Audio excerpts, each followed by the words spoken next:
Olá a todos! Sejam bem-vindos à divulgação dos resultados do terceiro trimestre de 2025 da Apvida. Estarão presentes os senhores Jorge Pinheiro, CEO, e Lucas Adib, vice-presidente de Finanças e Tecnologia. Para aqueles que precisarem de tradução simultânea, favor clicar no botão Interpretation e escolher a opção em inglês. Este evento está sendo gravado e será disponibilizado no site de RI da companhia, juntamente com o material completo dos resultados. É possível fazer o download da apresentação clicando no ícone de chat. Atenção para os disclaimers que norteiam essa divulgação no final da apresentação. Durante a primeira parte do evento, todos os participantes estarão com o microfone desabilitado. Em seguida, iniciaremos a sessão de perguntas e respostas.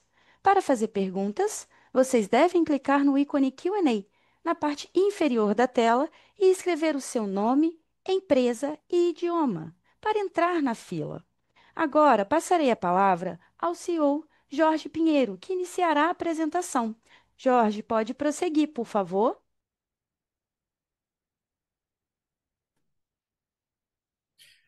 Bom dia a todos e obrigado por participarem da nossa teleconferência de resultados do terceiro TRI de 25. Estão aqui comigo o Lucas, o Guilherme, o nosso time de RI, Belo, Ana e o Jefferson. Primeiro, gostaria de falar um pouco sobre os nossos investimentos na ampliação da rede própria. Neste TRI, seguimos executando o plano de expansão de capacidade, aumento da verticalização e consequente redução da dependência da rede credenciada.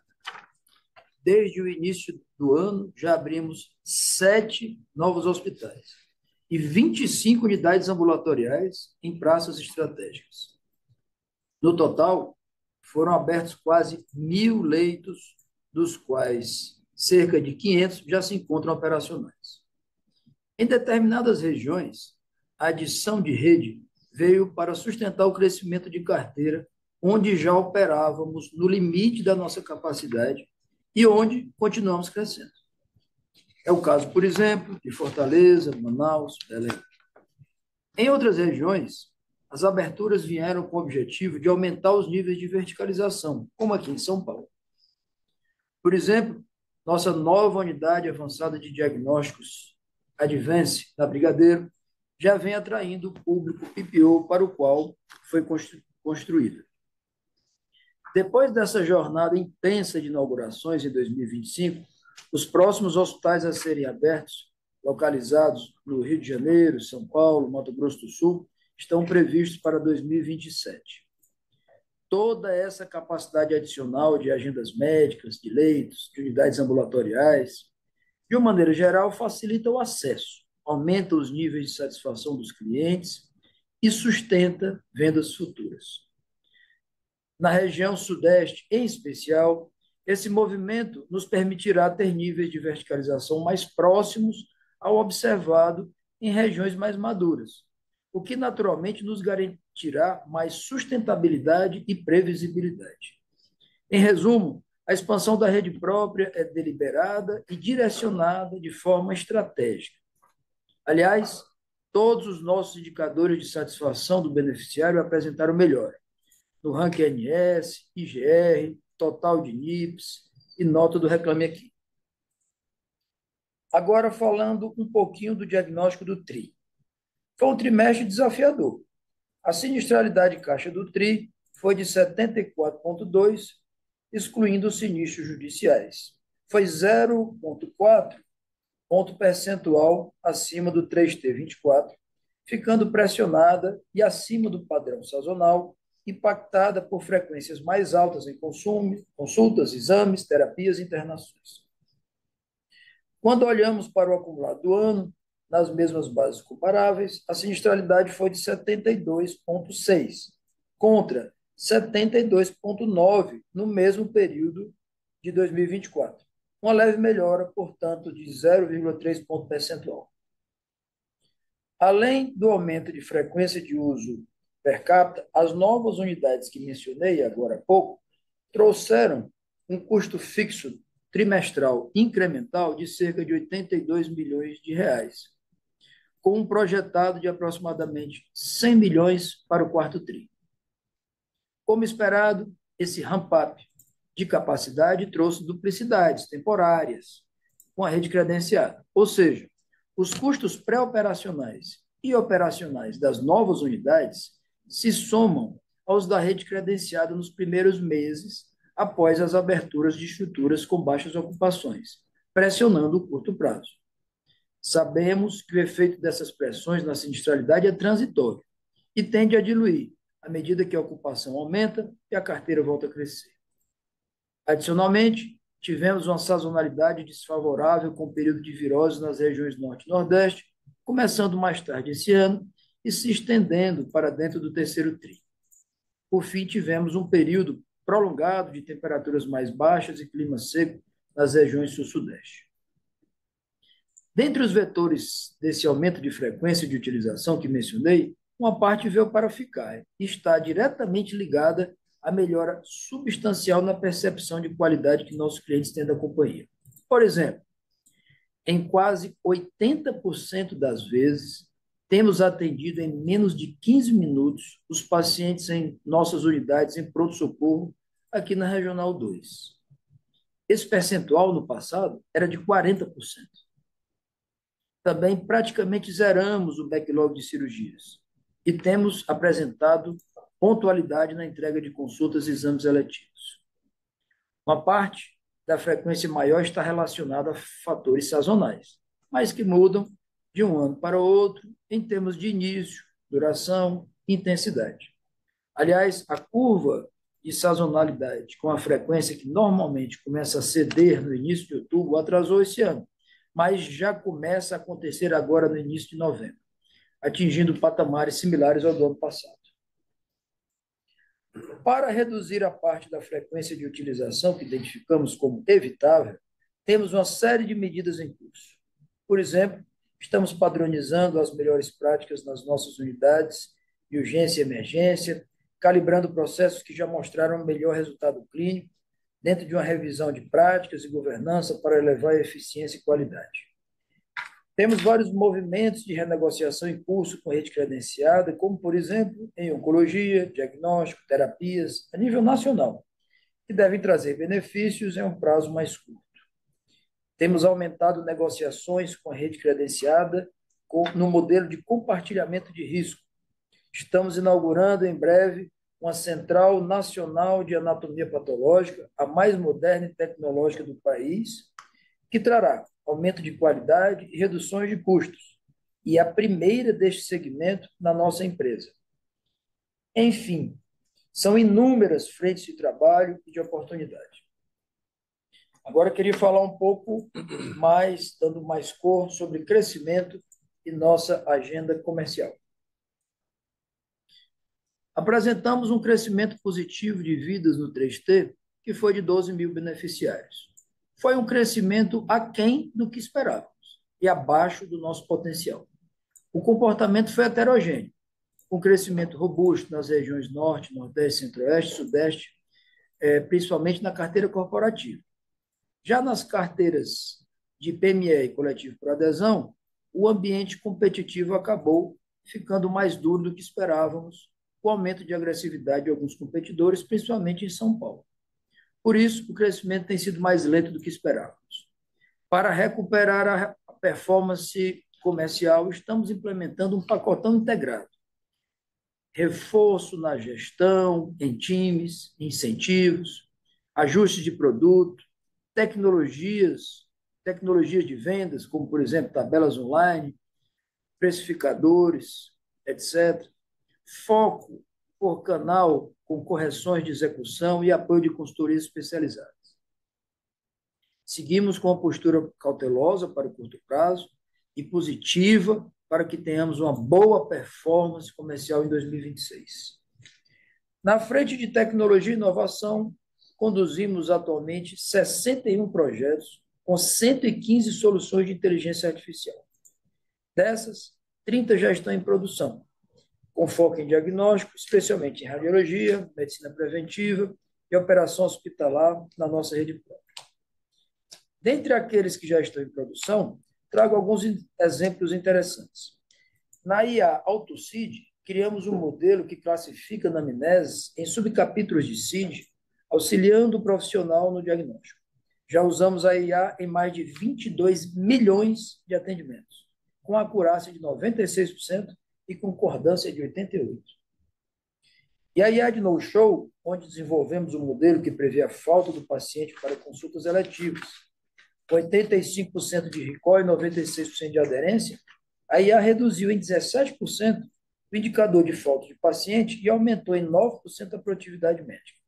São exemplos concretos de IAs que já vêm entregando resultados robustos.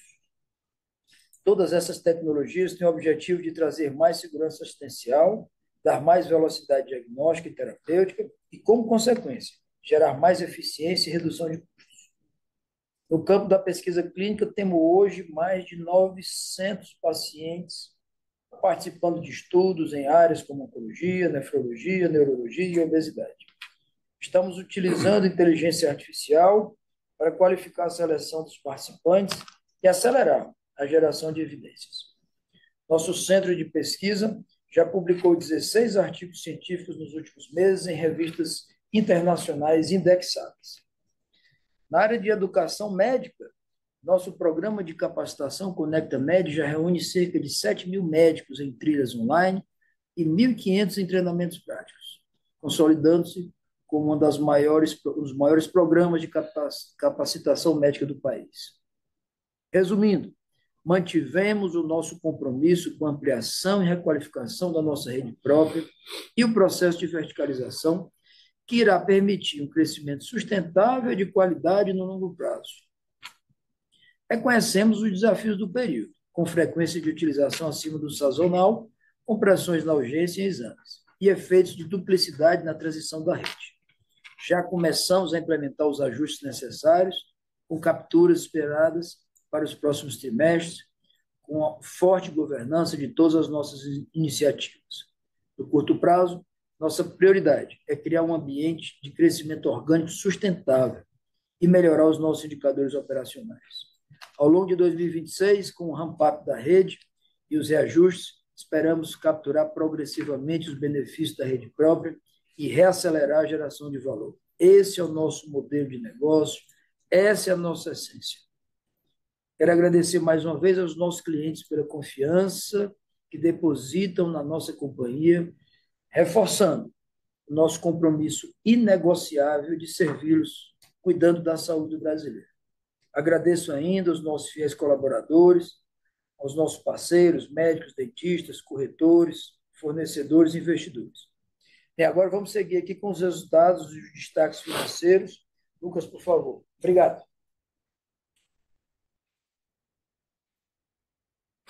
Obrigado, Jorge.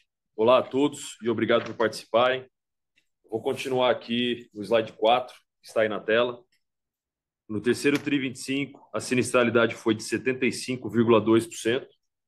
Agora faço um proforma aqui, para a gente comparar com o ano passado, para o 3T 24, trazendo para dentro a parte assistencial dos despesamentos de sinistros judiciais. Eu preciso fazer esse proforma para 24, pois só começamos a reclassificar essas despesas para custos a partir de 25, como a gente comentou com vocês.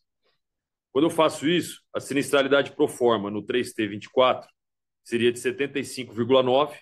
Estamos, portanto, 70 bases abaixo, ano contra ano. Mas quando a gente olha TRI contra TRI, segundo TRI contra terceiro TRI, a gente deveria estar subindo apenas cerca de 50 bips. E a gente está subindo 1,3 ponto percentual. O Jorge já mencionou os fatores que influenciaram a sinistralidade e eu vou tentar trazer um pouco mais de cor sobre esses principais detratores. Sobre o aumento da frequência de utilização per capita, montamos este gráfico na parte de baixo do slide. Ele mostra o crescimento de utilização em todas as naturezas de atendimento.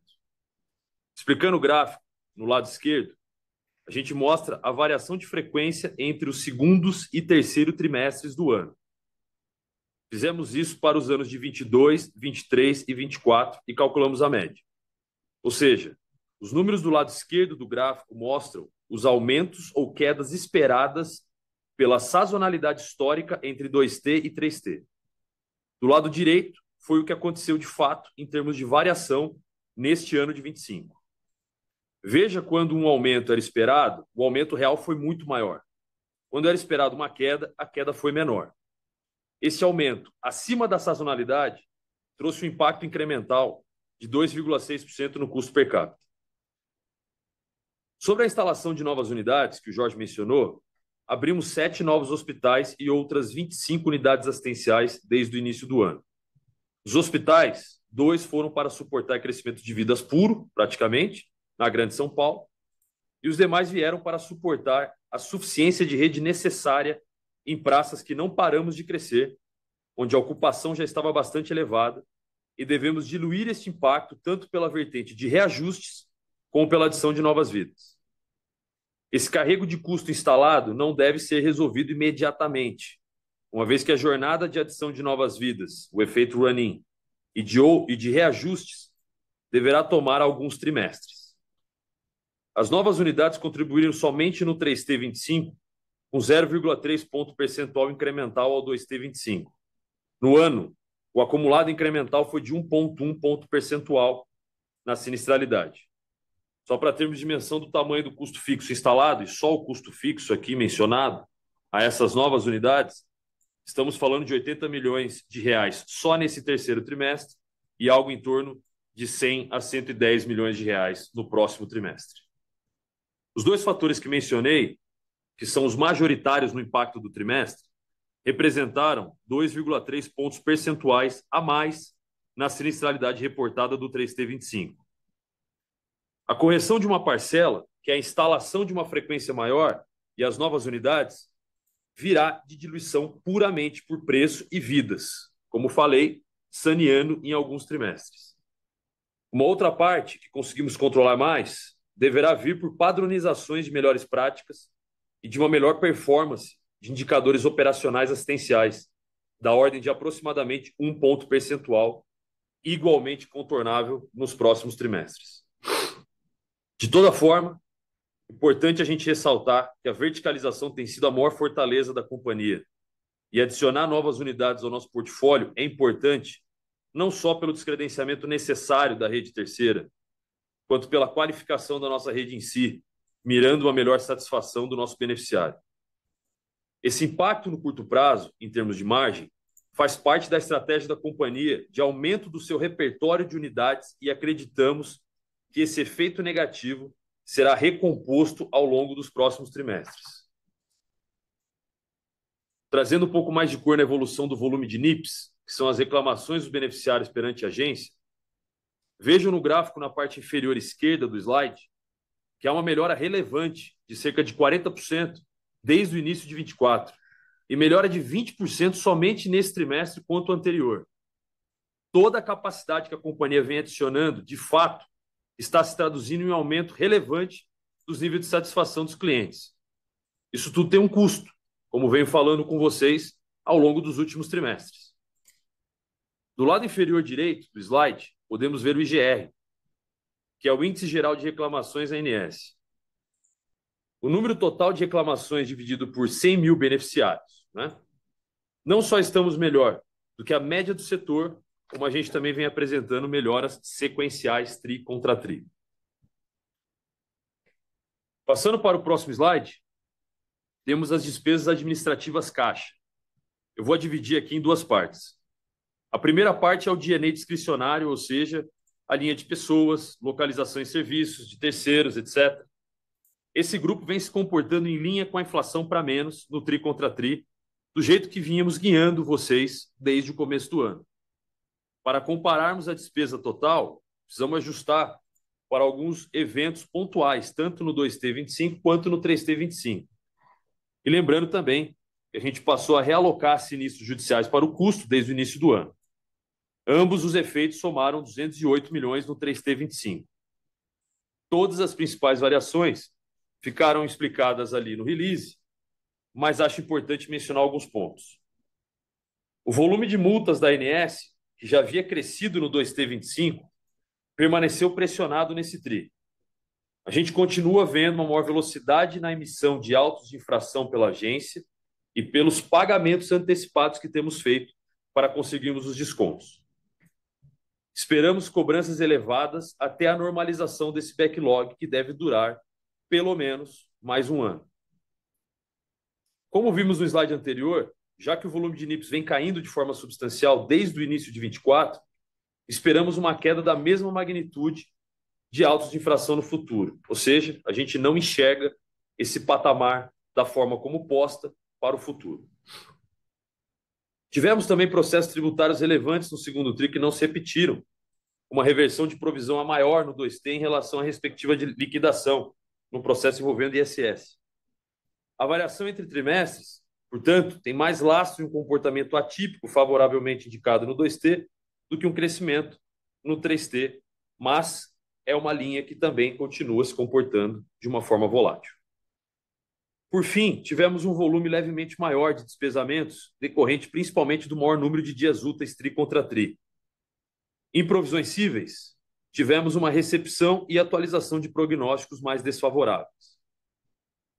Resultado de uma movimentação mais aguda de processo pelo judiciário neste período, em linha com as sazonalidades que vínhamos comentando com vocês, a produção do judiciário relacionada à parte de bloqueios líquidos e despesamentos.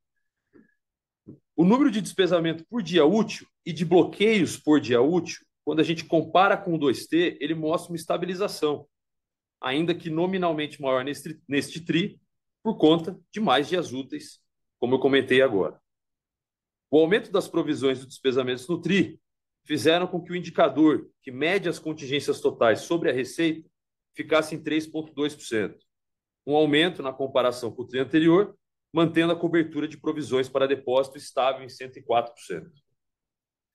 Por fim, é importante mencionar também que a gente já está observando decisões favoráveis após o julgamento da ADI 7265 pelo STF, com a aplicação dos novos critérios objetivos e cumulativos para coberturas fora do rol da ANS, o que faz com que a gente espere uma redução estrutural dessa linha, mas sem impacto representativo até este momento. No próximo slide, o EBITDA ajustado foi de 746 milhões no terceiro TRI 25, pressionado pela sazonalidade mais elevada e também por maiores contingências. Esse número considera os efeitos positivos dos one-offs do trimestre. Sem os one-offs, o EBITDA teria sido de 613 milhões de reais, 613. Na parte inferior do slide, o lucro líquido ajustado foi de 338 milhões, impactado pelos mesmos fatores, mas maior do que o do ano passado. Na parte superior, eu apresento para vocês o fluxo de caixa livre. Um EBITDA mais pressionado, como o deste trimestre, envolvendo um nível de pagamento de aluguéis relativamente estável, faz com que, por si só, a conversão de EBITDA para a caixa fique proporcionalmente mais comprimida. Além disso, tivemos efeitos incrementais que fizeram com que a conversão fosse mais comprimida neste trimestre. Pagamentos realizados agora, decorrentes de provisões feitas em trimestres anteriores, como contas médicas e fornecedores, da ordem de 150 milhões de reais, por conta da integração de sistemas que comentei com vocês em trimestres anteriores. E depois, um consumo adicional de 74 milhões de ressarcimento ao SUS. Lembrando que isso foi net no resultado, por conta da provisão de ressus que a gente fez no TRI passado, mas pressiona o caixa nesse TRI.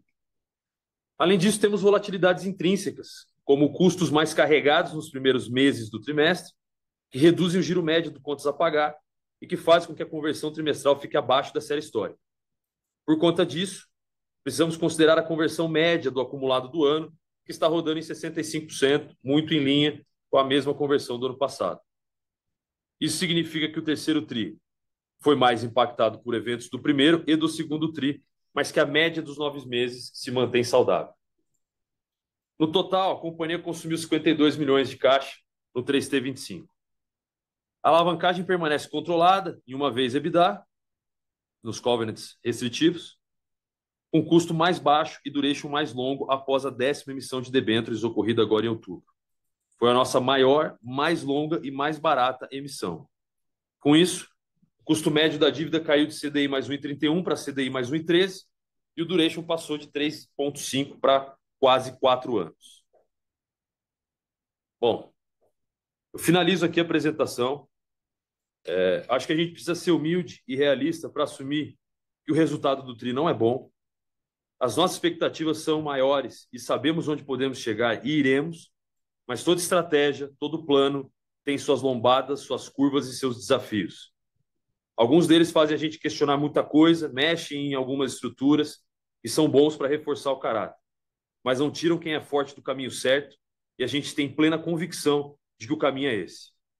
Seguimos aqui entregando 100% da nossa energia para construir uma companhia que possui um dos mais sólidos propósitos, que é o de cuidar da saúde do maior número de pessoas neste país.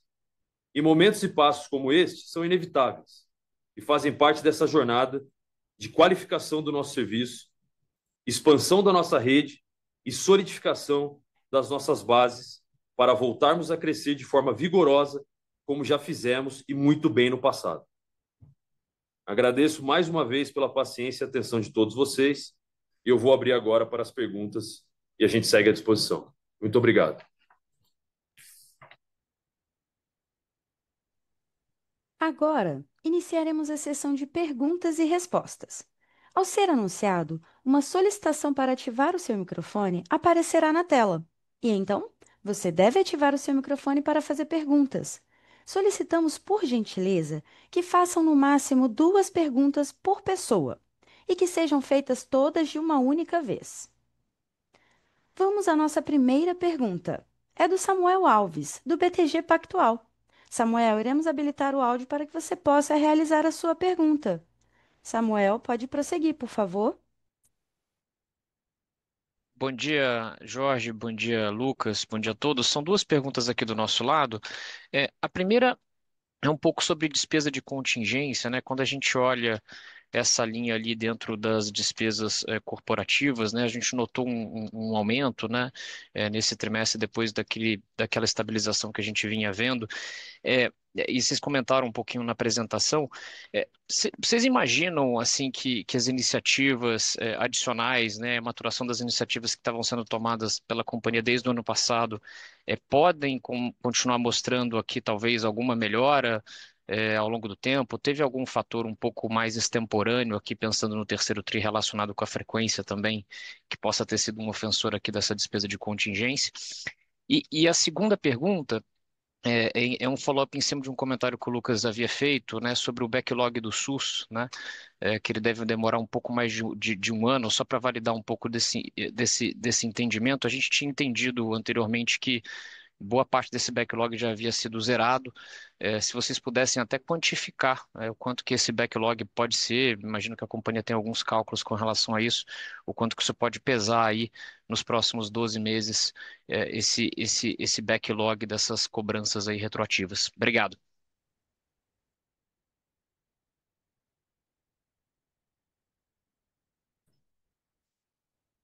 Samuel, obrigado pelas 2 perguntas. Primeiro, sobre a parte de contingências, se você olhar a composição de bloqueios, quando a gente olha TRI contra TRI, ajustado pelo número de dias úteis, ela está estável. Esse nominal de novos bloqueios, ele acaba impactando a composição da linha de contingência, então, naturalmente, a gente tem reforços necessários de contingenciamento para esse movimento que acontece no TRI.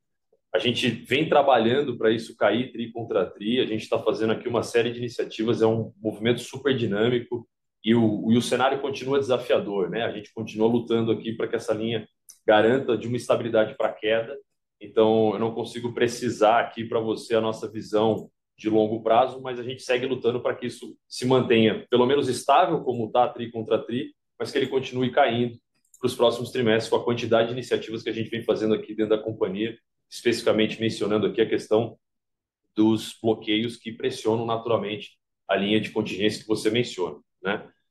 Sobre a questão do backlog, a gente teve aqui, nesse trimestre, esse backlog está completamente zerado, né? O Ressus foi totalmente descarregado, isso inclusive até machuca aqui a nossa composição de caixa para um consumo incremental de 74 milhões, que fez com que a nossa conversão ficasse um pouco mais para baixo, mas a gente enxerga aqui que a parte do Ressus está completamente normalizada desse backlog, tá bom? Obrigado, Lucas. Bom dia. Vamos à nossa próxima pergunta. É do Vinícius Figueiredo, do Itaú BBA. Vinícius, iremos habilitar o áudio para que você possa realizar a sua pergunta. Vinícius, pode prosseguir, por favor? Bom dia, pessoal. Obrigado por pegar a pergunta aqui.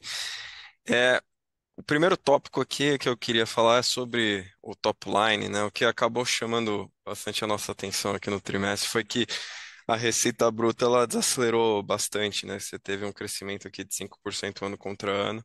A receita líquida até cresceu um pouco mais por conta de uma dedução de receita bruta que acabou ajudando aqui, trimestre contra trimestre, mas assim, a receita bruta ela chama atenção e esses pontos aqui que vocês comentaram, né, de frequência, de novas unidades, seria alguma coisa que vocês poderiam, provavelmente vocês já estavam observando ao longo dos últimos trimestres, né, esse aumento da utilização per capita até no release vocês apresentavam, né, que o número de dias internados, as consultas, ele estava aumentando bastante, né?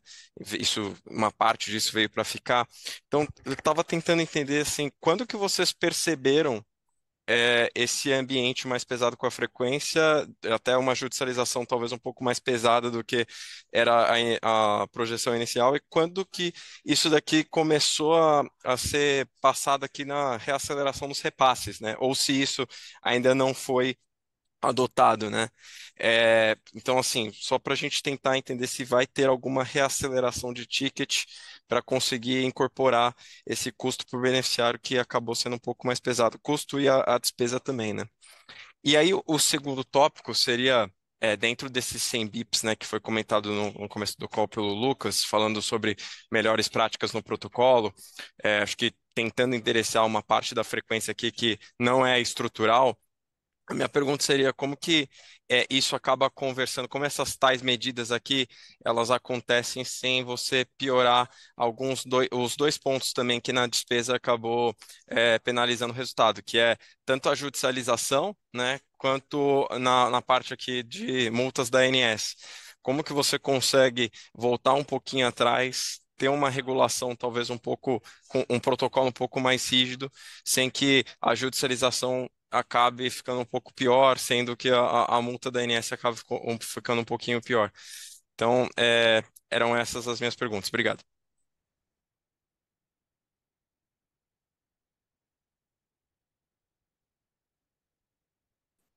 Ô Vinícius, obrigado pelas tuas perguntas. Bem, tem muitos temas, né? Vamos tentar responder. Se faltar alguma coisa, você nos lembra aí, tá? A gente enxerga da seguinte maneira. Primeiro, é importante falar com relação a frequências. Elas têm duas motivações. A primeira delas, como eu falei bem, a gente provocou uma série de melhorias com incremento de rede própria e melhorias assistenciais para que a gente mantivesse nacionalmente o mesmo padrão de qualidade. Como eu mencionei aqui, esperas nas emergências. A gente sempre, vocês acompanharam, a gente sempre trabalhou com uma meta de ter no mínimo 75% das pessoas sendo atendidas em menos de 15 minutos nas urgências. E aqui a gente encontrou um número que era 40% na Regional 2. Isso traz um incremento de médicos, incremento de estrutura, para que a gente pudesse chegar ao patamar que a gente chegou, superando 75% aqui na Regional 2. Esse tipo de melhoria ela vem para ficar. E ela é importante e é fundamental no nosso modelo de negócio. Tá? Agora, tirando isso, o restante desse incremento ele é puramente sazonal. É puramente sazonal.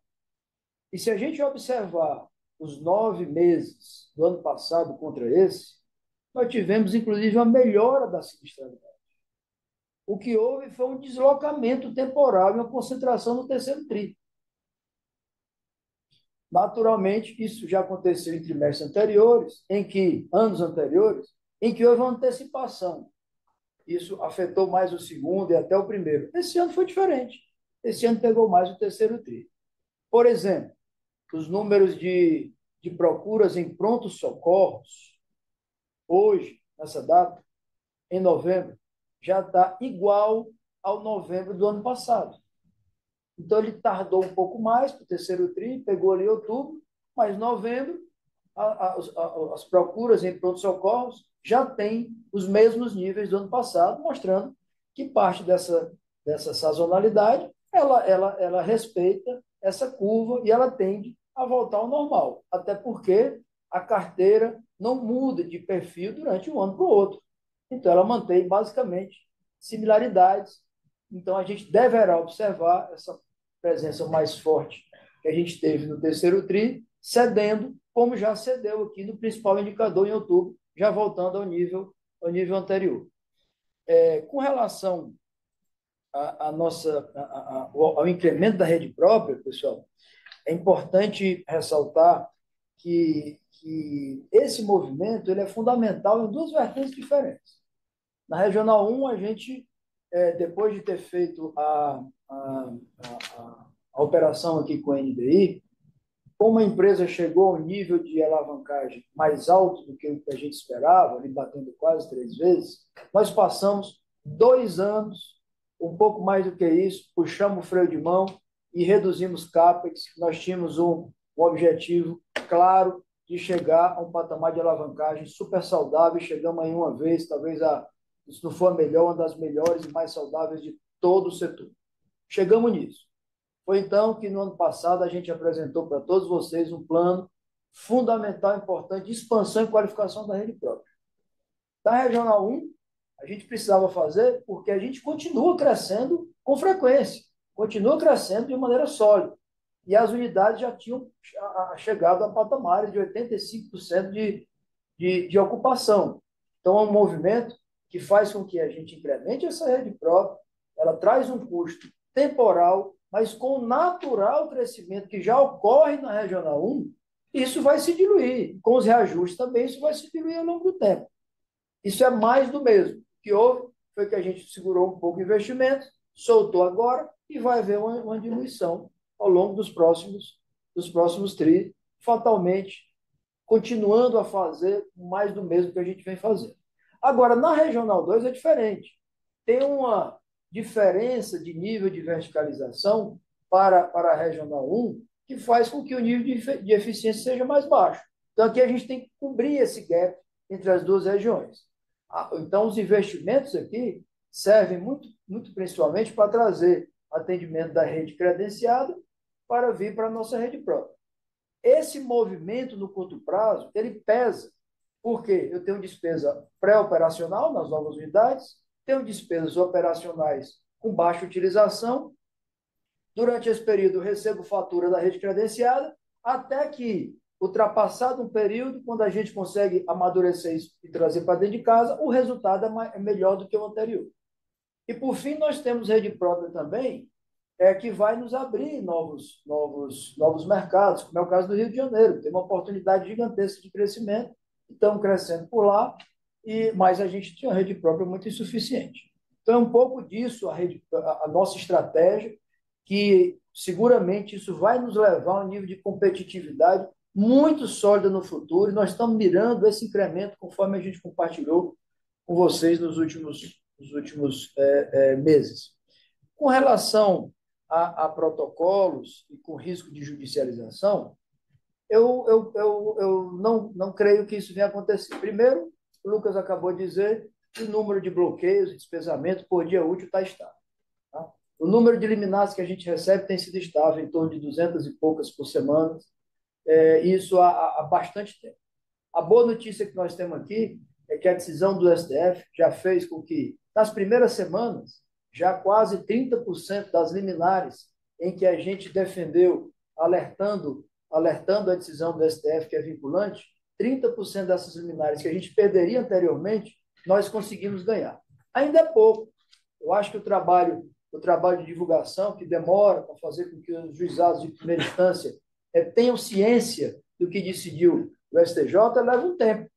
Mas a gente está se esmerando nesse sentido para fazer com que se prevaleça o que foi decidido e a gente aumente esse patamar de 30%, o que pode ter um potencial de nos trazer menor nível de judicialização no futuro. Protocolos, que foi outra pergunta sua, protocolos que podem trazer o nível de judicialização, não acreditamos nisso. Não acreditamos por uma resposta muito simples.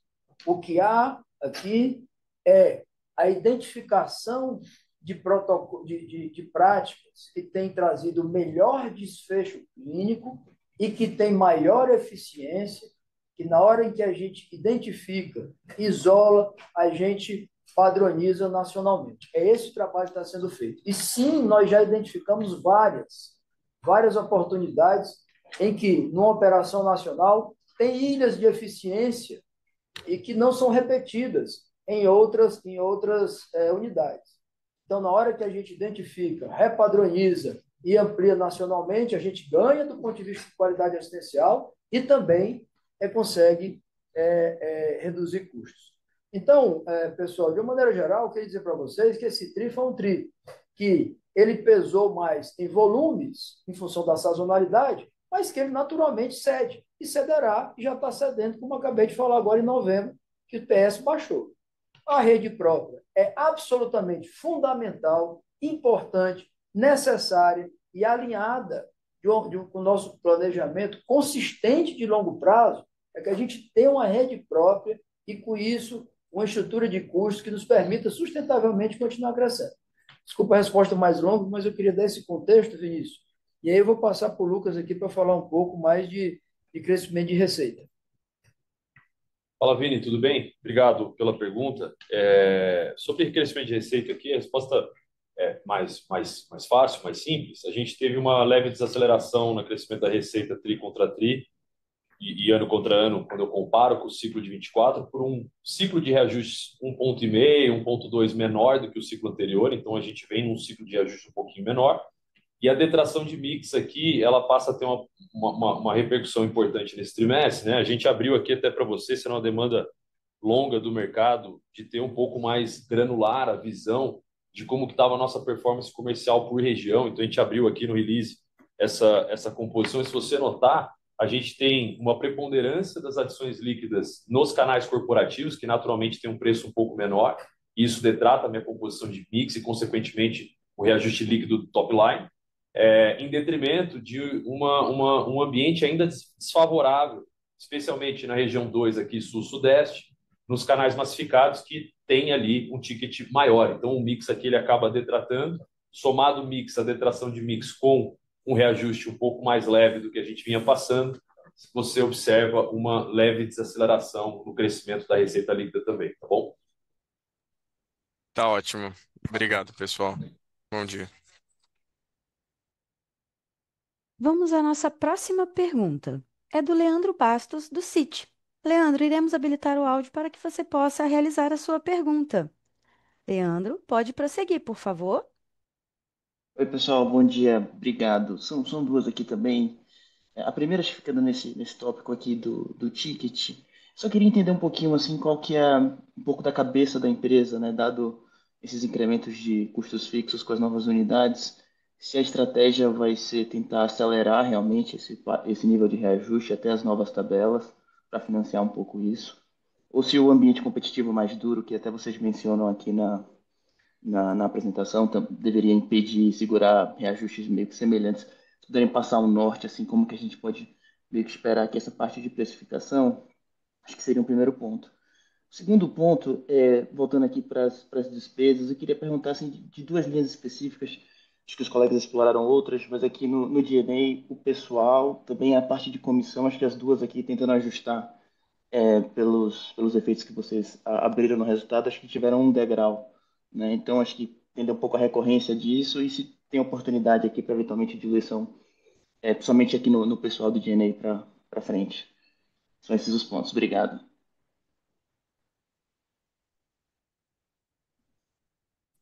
Leandro, obrigado pela tua pergunta. Com relação a ticket,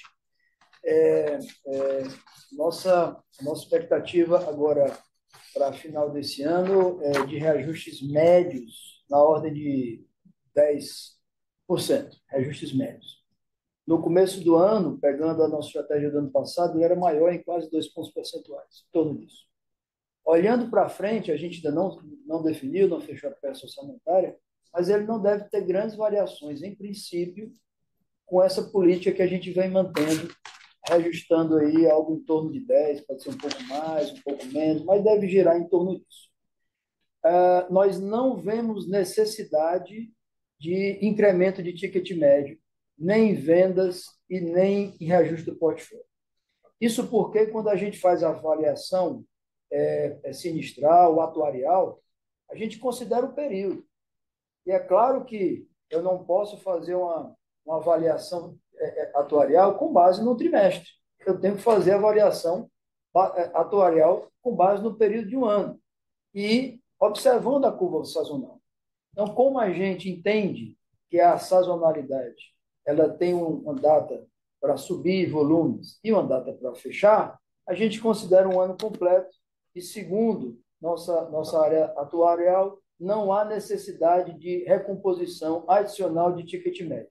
A prática que a gente vem fazendo hoje vai ser o suficiente para, junto com as outras atividades que a gente vem fazendo, a própria verticalização, o crescimento em regiões que já continuam performando bem e naturalmente, a gente se esmerando aqui, temos feito coisa para caramba e vamos acertar sim o crescimento na Regional 2 no varejo especificamente. Essas medidas todas vão ser mais que suficientes para que a gente continue daqui para frente, né, uma trajetória de ampliação de margens. É o que a gente espera. Eu vou passar para o Lucas para falar a segunda pergunta. Fala, Leandro. Muito obrigado aqui pelo ponto. Vou comentar as duas linhas que você havia mencionado. A linha de pessoas, na verdade, ela está melhor, né? Ela vem performando melhor do que historicamente a gente vinha rodando. Se você pegar desde o começo do ano para cá, a gente vem apresentando um degrau para baixo. Esse degrau para baixo ele vem de dois vetores principalmente. Um primeiro que é a revisão do nosso organograma funcional aqui de pessoas, uma série de iniciativas que têm sido feitas dentro da organização para poder melhorar a nossa alocação de capital em termos de pessoas e estrutura organizacional da companhia no back-office matricial. E o segundo, que eu acho que é um pouco mais representativo aqui da tua pergunta, e a gente até abriu uma coluna no release para explicar esses eventos não recorrentes, é a reversão do bônus, né? Do bônus da organização em relação aos resultados projetados. Então, a linha de pessoas ela está impactada por esses dois eventos majoritariamente, tá? Quando a gente olha para a linha de comissões, também são outros dois pontos. Você ajusta pelo one-off de 18 milhões que a gente abre e explica lá, relacionado ao segundo TRI, com uma necessidade de um maior aquecimento no canal corretor, com vitalícios um pouco mais fortes, isso mostra ali uma sensível deterioração entre um TRI contra o outro. Mas também não tão representativo assim na nossa estrutura de resultados. Mas são esses dois vetores que explicam as duas linhas que você comentou, tá bom? Tá joia, pessoal. Obrigado. Bom dia. Vamos à nossa próxima pergunta. É do Caio Moscardini, do Santander. Caio, iremos habilitar o áudio para que você possa realizar a sua pergunta. Caio, pode prosseguir, por favor? Oi, pessoal, obrigado por pegar a minha pergunta aqui. São duas do meu lado. A primeira delas com relação ao churn desse trimestre, né, que foi um pouco mais alto do que ele vinha rodando. Se vocês puderem comentar o que aconteceu ali, se teve algum contrato muito grande que acabou saindo, né? Acho que qualquer ponto ali para explicar um pouco melhor esse churn mais alto, acho que ajuda, né, principalmente por conta da melhoria das NIPs, né, desse abertura maior de frequência que vocês têm dado, né, para o beneficiário, então, para entender isso. E o segundo ponto, sobre margem EBITDA, né, vocês podem comentar um pouco sobre a trajetória das margens que vocês enxergam, né, e onde vocês esperam chegar em termos de margem EBITDA no médio prazo, para a gente ter um pouco mais de ancoragem aqui depois desse resultado que foi um pouco mais conturbado. Obrigado.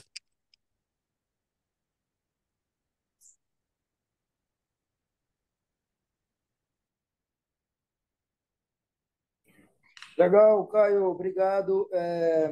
Com relação a churn, nós tivemos uma variação pequena em relação ao histórico.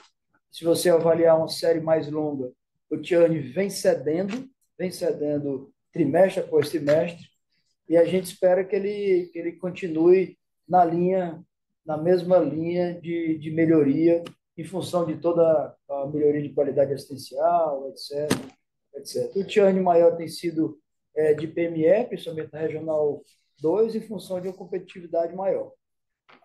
As nossas ações de recalibração de preço, produto, incentivos, revisando copay, reembolso, etc., essa coisa toda, mais tecnologia de venda. A gente espera que com isso a gente não só incremente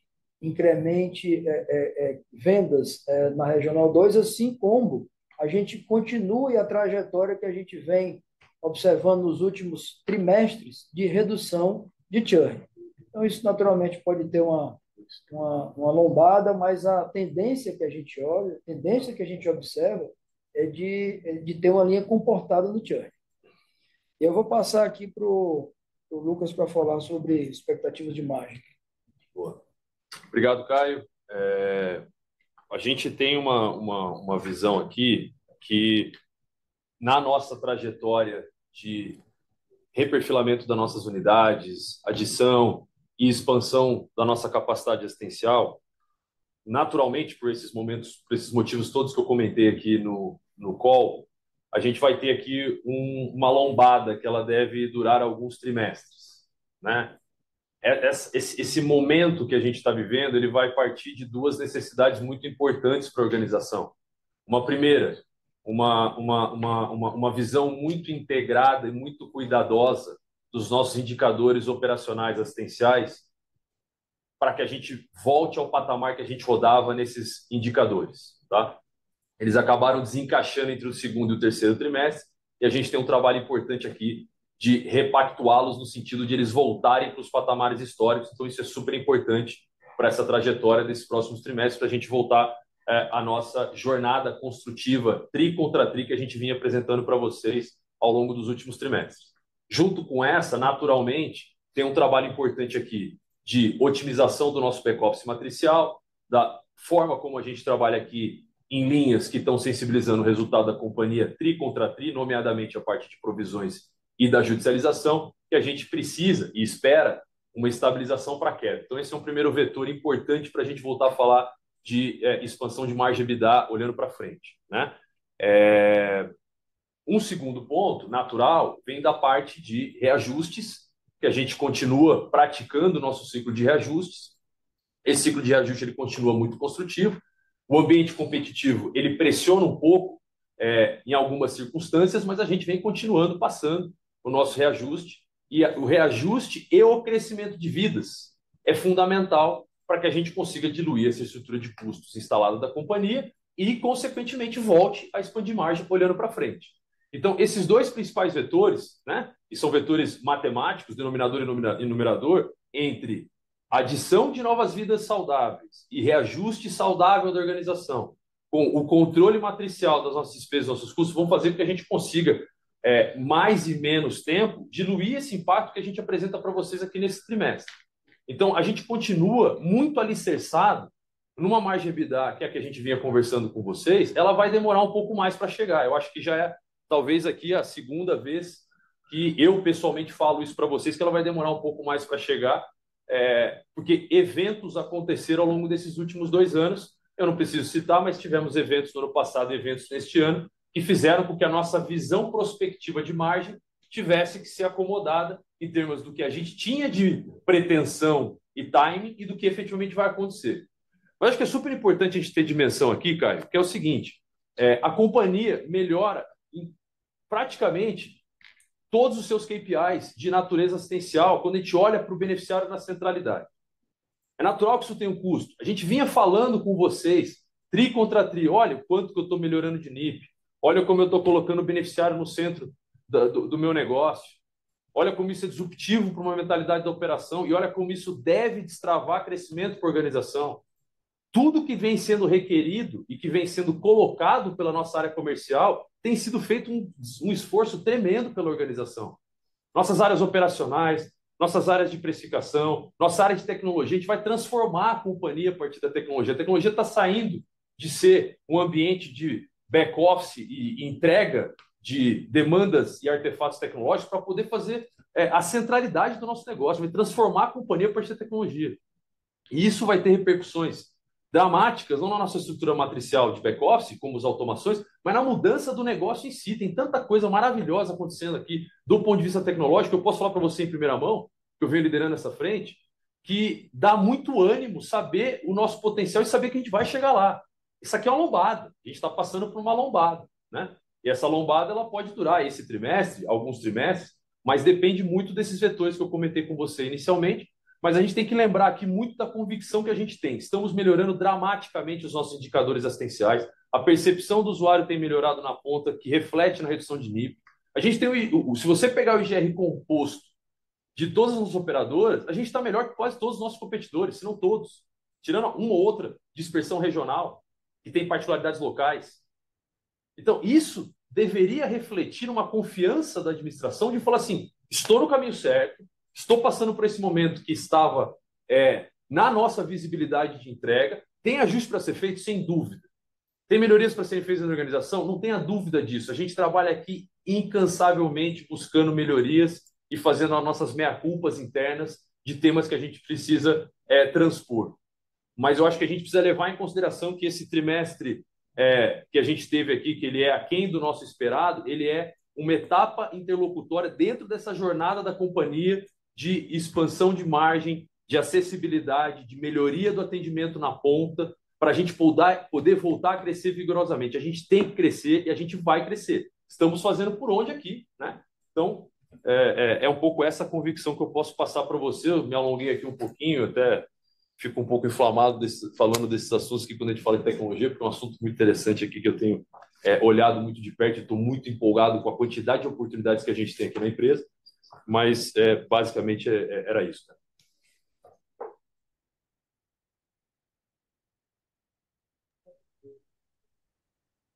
A nossa próxima pergunta é do Maurício Cepeda, do Morgan Stanley. Maurício, iremos habilitar o áudio para que você possa realizar a sua pergunta. Maurício, pode prosseguir, por favor. Bom dia, Dr. Jorge, Lucas, obrigado pelo espaço. Duas perguntas também. A primeira é um pouco da parte comercial, né? Quando a gente pega pelo menos as despesas comerciais e combina um pouco, né? Tanto a questão de comissionamento quanto a questão de PDD, dá uma impressão de que o custo de se vender ou vendas de qualidade parece que está aumentando, ou seja, parece um pouco mais difícil vender, né, pelos dois aspectos, né? Isso seria uma questão um pouco mais transitória por uma agressividade, como foi mencionada, de alguns players, ou isso pode ser uma questão estrutural mesmo da indústria e pode continuar para frente? E a segunda pergunta, voltando à questão do sinistro por membro, evidentemente, né, fica claro que tem a questão da verticalização, que obviamente vai dar frutos, tem a questão da sazonalidade, mas vendo pelo release, tem uma parte que menciona que um pouco do aumento do nível de serviço, ele foi para de alguma forma fazer uma gestão de judicialização, né? Cita até a palavra acordos.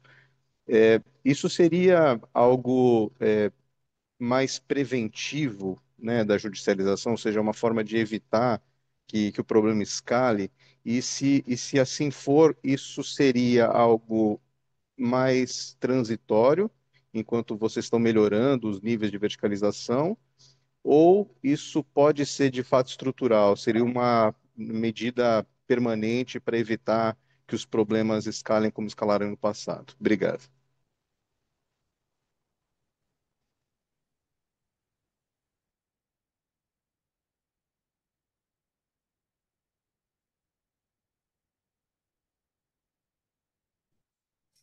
Ô, Maurício, tudo bem?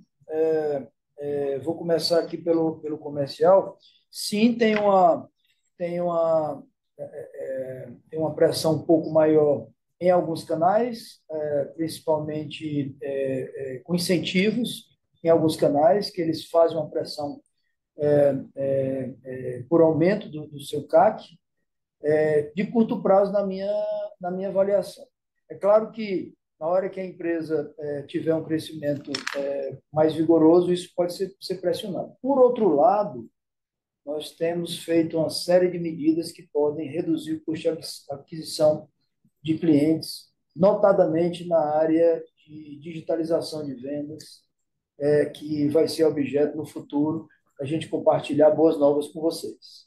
A gente tem conseguido incrementar o número de vendas, por exemplo, no individual, quase 20% das vendas, acho que já ultrapassou esse patamar, já são feitos em vendas digitais, de maneira autônoma pelo usuário, e isso a gente entende como uma possibilidade crescente que poderá, por outro lado, amortecer incentivos maiores que a gente tem dado para alguns canais. Então, olhando essa linha a longo prazo, eu não vejo, em função desse peso e contrapeso, que a gente deveria ter grandes pressões aqui. Depois eu passo para o Lucas para ele falar um pouco mais de PDD, etc. Com relação aqui à segunda parte, vou começar e peço para o Lucas responder. Sim, a gente imagina que a gente tinha um backlog de ações judiciais em que além do corrente que está sendo tratado, esse backlog a gente acelerou na produção de acordos. Por que nós fizemos isso? Primeiro, para reduzir possibilidade de sentenças futuras, inclusive com multas, etc, etc. E segundo, porque é muito mais eficiente se eu achar que a gente vai perder esse processo, se a chance for alta de perder esse processo, é muito mais eficiente que a gente faça o acordo imediatamente e consiga fazer dentro de casa, que aí teria um deságio pelo menos 50%, ou mesmo uma rede credenciada com deságios menores, mas também bem eficientes. Então, a gente acelerou, tem sido muito mais ativo, tentando reduzir ou consumir esse backlog, já, dado que essa prática a gente começou nos últimos 2, 3 trimestres. A gente vem acelerando a produção de acordos, que em algum momento mais na frente, com o consumo desse backlog, deverá perder força, né? E aí, passar aqui para o Lucas, ver se tem alguma complementação. Não tem mais? Não, Então perfeito, isso. perfeito, Então, Jorge. Lucas aqui se deu por satisfeito aqui, então vamos lá, vamos para a próxima. Obrigado, doutor Jorge.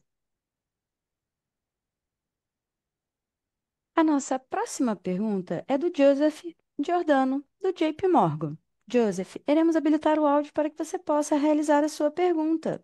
Joseph, pode prosseguir, por favor? Olá, bom dia a todos, bom dia, doutor Jorge, Lucas. Obrigado pela minha pergunta. Vão ser algumas, talvez mais pontuais, acho que olhando muito para tentar ancorar uma curva de recuperação de margem aqui, né? Acho que teve muita mudança em muito pouco tempo e a gente perdeu um pouco da visibilidade de médio prazo, né? Então, se o doutor Jorge comentou um pouco de repasse aqui próximo dos 10%, eu queria entender aqui, doutor Jorge, como é que isso aqui deveria se comportar tendo em vista questões de copagamento, né? Até quando a gente olha o copagamento na base sequencial, ele ajudou menos no custo do que ele ajudou nos últimos trimestres. Então, eu queria entender um pouquinho se teve alguma mudança nesse perfil de venda, né? Ou de renegociação, né? Tem menos copagamento entrando na venda. O segundo ponto é olhar um pouco para esse custo, né? Então, você mencionou um pouquinho questões sazonais afetando, mas quando a gente olha de maneira mais empírica, parece que grande parte dos ativos adicionados eles foram destinados para endereçar mercados onde você tinha uma taxa de ocupação mais alta, né? Ou seja, você tinha dificuldade de alocar e gerava NIP, né? O que eu acho que né, é bastante benéfico para o longo prazo aqui, né, na qualidade percebida do serviço, né, e do serviço em si também. Então, eu queria explorar com você, né, como é que a gente deveria pensar nessa trajetória de diluição dessas despesas, né? Ou seja, né, repasse de preço, e voltando na questão de copagamento. E por último, né, olhando um pouco para os próximos, sei lá, 12 meses, o que que você enxerga como o maior desafio, né, dentro da sua gestão, né? Então, você vai começar um pouco da parte comercial, mas entender um pouco da parte assistencial, parte de pricing, etc. Muito obrigado.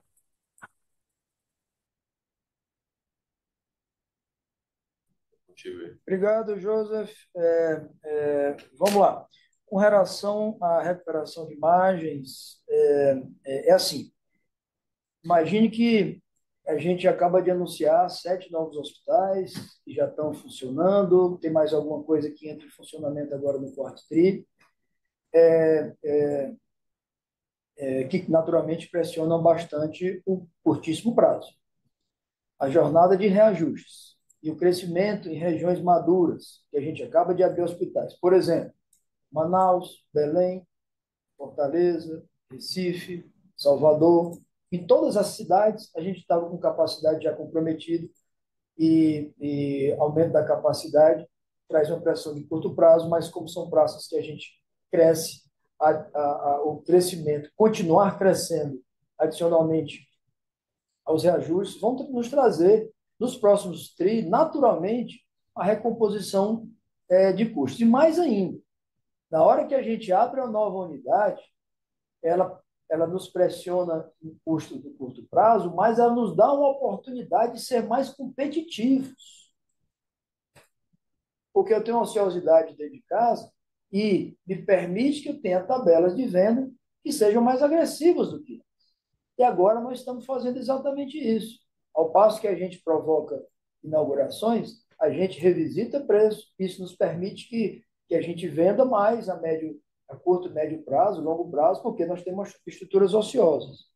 Agora, é importante observar que para 2026, que foi a sua pergunta, nós teremos um ritmo menor de inaugurações. A maior parte das inaugurações vai se dar no finalzinho de 26 para 27. Estou falando aqui de 2 hospitais em São Paulo, estou falando de hospitais no Rio de Janeiro, estou falando de Campo Grande, deverá ter mais uma coisa, outra coisa, que depois vai ser objeto de anúncio nosso, mas eles deverão caminhar para 27. Então, nós vamos ter um 2026, de menos aberturas, mesmo que a gente esteja construindo essa rede própria, e vai nos dar tempo mais do que suficiente para que essa composição de reajustes, somados a crescimentos que já existem em praças maduras, somados a um crescimento que nós precisamos acertar a mão onde não acertamos ainda, mas estamos focados e empenhados nisso.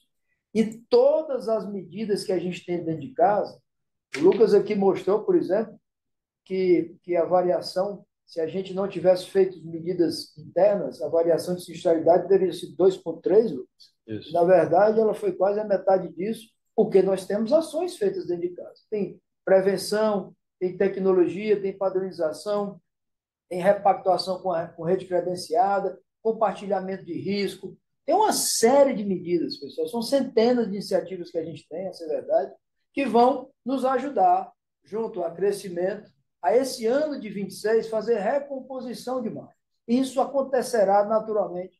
Nós estamos muito seguros disso, certos de que é um passo que a companhia precisava e precisa fazer depois que a gente passou esse período de freio de mão puxado, não fazendo inaugurações, mas que agora a empresa olha de novo, pensando lá no futuro, e esse é o nosso compromisso de longuíssimo prazo, olhando no futuro, que a gente vai ter sempre a melhor proposta, qualidade e custo assistencial, preço de venda, portanto. Então, esse é o nosso compromisso e seguro que a gente está no caminho certo. Queria que vocês entendessem a filosofia e pensamento de longo prazo, que a gente está seguro para onde a gente vai. Obrigado, Joseph. Isso.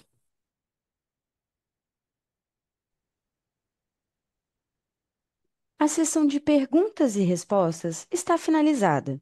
Com isso, o evento de divulgação dos resultados do terceiro trimestre de 2025 da Apvida está encerrado. A área de relações com investidores permanece à disposição. Muito obrigada por sua participação.